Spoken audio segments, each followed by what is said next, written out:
al-izzatu lillahi jami'a.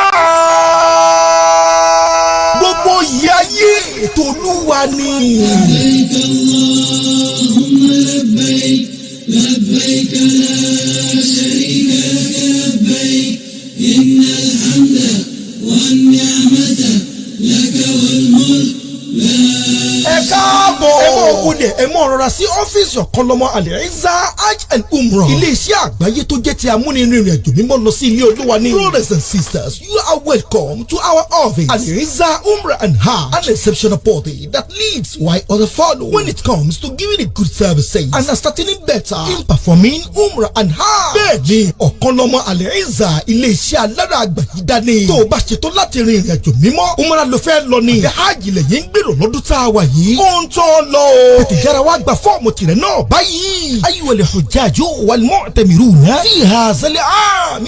gbogbo ẹ̀yin tẹ́ ẹ ṣetán láti bá wa rìnrìn àjò lọ́dún yìí. ibikíbi lẹ́yìn wà lágbàáyé ni. tó bá ti wù ẹ́ láti bá wa lọ. láti Nàìjíríà, Amẹ́ríkà, Canada, Germany, UK and Ireland àbí níbikíbi lágbàáyé. àyè ti ṣí sílẹ̀ fún yín. kété tẹ́ ẹ bá ti bọ́lẹ̀ nínú àwọn ọkọ̀ òfurufú nílùú Mọ̀dínà.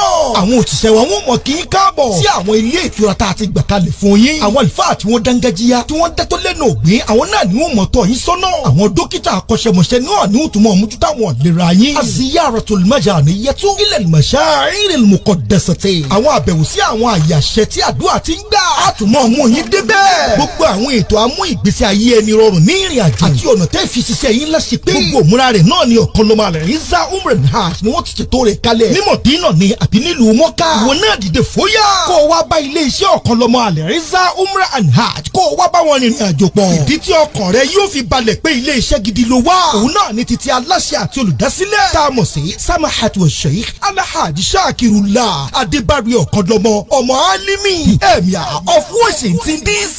ọmọkòwé olórúkọ tó fẹ́ dáàbò bò. tẹ́ ẹ bá ti bá lọ. ilé iṣẹ́ náà ò ní jàǹbá yín. our services are global, be it America, Canada, London, Germany, Nigeria and all. We have you covered. At work, we are fast, diligent, versatile, and we have our name to protect. For inquiry, tó o bá fẹ́ pè wá, ó yá pè wá sórí aago ìléwọ́ wa +1347 465 6509. ó yá mọ́ ọ bọ̀ à ń retí rẹ̀. ó ní iye èrò tí iléeṣẹ́ ọ̀kanlọ́mọ al-Izzah fẹ́ gbà. tètè mọ́ ọ bọ̀ wá. have a trip with us now. iléeṣẹ́ ọ̀kanlọ́mọ al-Izzah Hajj and Umrah òun lèmi ń bá lọ.